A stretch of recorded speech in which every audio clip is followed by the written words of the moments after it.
What's your sense about it? Are you happy with No, especially the way they were voted on, yes, none of them they all was passed, thrown out. right? Everything was voted, most of them with majority votes. And There were about 181 of us in there. yeah, No vote was below 150. right. So that just means that there was big approval for almost everything. Even and that's, in terms of formulation and language, Yes. you can always improve upon that and Sure. perfect it, but the ideas were there. and women deacons, that's been passed. That was a big reflection of the Pope himself. Right. Okay. What did he say? It's just like I think he saw a sign or a child coming in about so don't forget us with the women or something, that he referred to that. Right. And he said that's the thing. He is going to probably constitute a small group based on rooted probably in propaganda fide. To take up this issue, deepen it more. Right. That's always what I have suggested, etc. There was a lot of call for deacon and all of that. I said, this call for a small group of study to deepen, this issue and then make recommendations to the Holy Father. But was there concern that women deacons is a step to women priests? This seems to be the Bishop Kreutler's view. Is this? Yeah, of course. This is not automatic. Okay, because that ministry already existed in the church. Okay, just that historically a lot of them were related to the practice of baptism by immersion. But it wasn't sacramental. It was mainly deacons weren't like priests, though, were they? No, okay, they were not ordained as such. Ordained They with all the deacons, major orders and all of that. But the status was constituted for a ministry.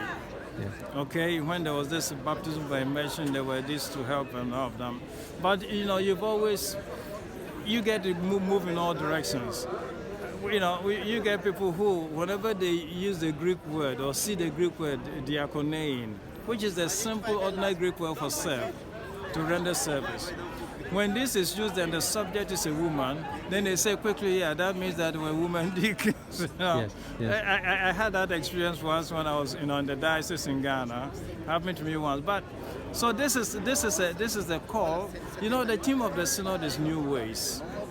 And that's an invitation to discover new pathways, to deal with all of these things. I think the Pope, in his wisdom, seeking the consultation of the theologians, the tradition, and all of that, can come up with a solution, which can probably make all of this open to us. You don't think it's a same with Viri Probati? You don't think it's a slippery slope to? Of course, all of this ministry. If you talk about Viri Probati, you can also talk about Mulieris Probati. It's the same. Yeah. But the thing is that the Viri Probati type of thing, those who go that way are sustained by the fact that essentially you have married clergymen in the church, either from the Anglican admission or the Orthodox. So you have that in the church. So it's like, and canonically, marriage is not a direct impediment to ordination. Okay, it's an impediment that the Holy Spirit can always dispense of. So that's probably why the Viri Probati comes so readily to mind for a lot of people. But it's also this that just in this, when this issue came up, I went back, tried to look at what popes have said in the past.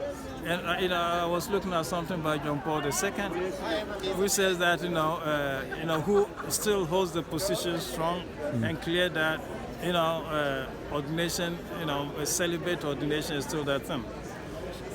I'm not a pope, and if I was appointed to the study group, I would gladly join and then probably see what arguments we can come up with.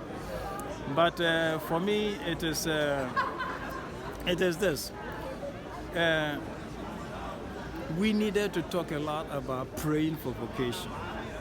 There was the need for vocation expressed. Prayer for vocation wasn't strongly, brought up.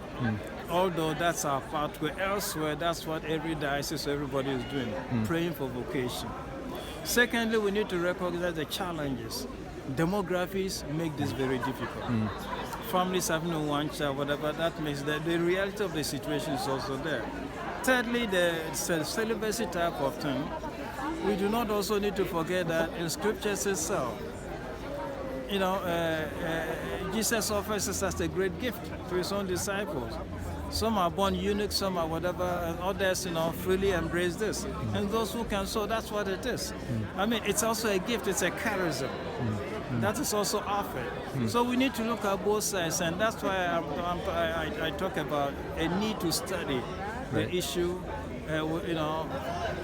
mainstreaming all the different dimensions and aspects of all of this, the need for it, the charismatic character of it, and all of it. So we see under the guidance of the Holy Spirit where he will lead us. So, new pathways, right? Yes, so we're still on the search for new pathways. Just one last question. Right?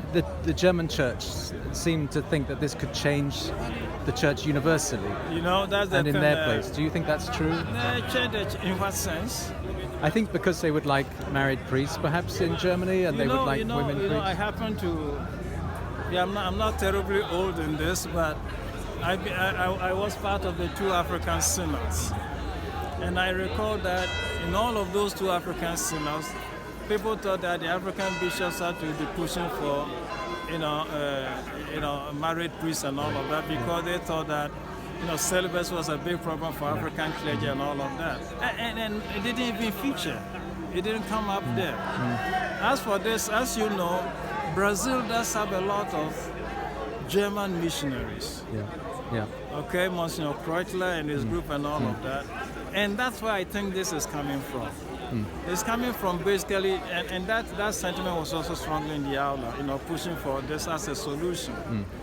Now what the others were saying, okay, let's look at these new pathways, but let's also exhaust the traditional pathways. There are a lot more priests from Latin America who are doing service in Europe and the United States. How come nobody is thinking about helping out there? Okay, in the Amazon, and the Pope, even in the concluding remarks, still talked about it. Indeed, he has said that he had wished or hoped that the press was going to be there, even for the voting and all of this. So that is the other thing. We can count, I can count, and the numbers were given. How many Latin American priests are doing ministry outside? And how come, and it was observed by the bishops themselves that missionary zeal is kind of, it's still on the, it's slowing down a little bit, or kind of getting a little bit cold, and that needs to be revamped. So I think that's why at the end of the day, I still call for a steady group to look at this in detail, look at all dimensions, look for it to be awakened and get this going again. So just overall, you're very happy with the document? Do you think it's great? The document still cannot come out. We only have ingredients or material for a document, and knowing Pope Francis, having worked with him, we allow that to see. I know how they can do transformation, so I wait for that. Wait for that. Okay, Thanks. Thank you very much.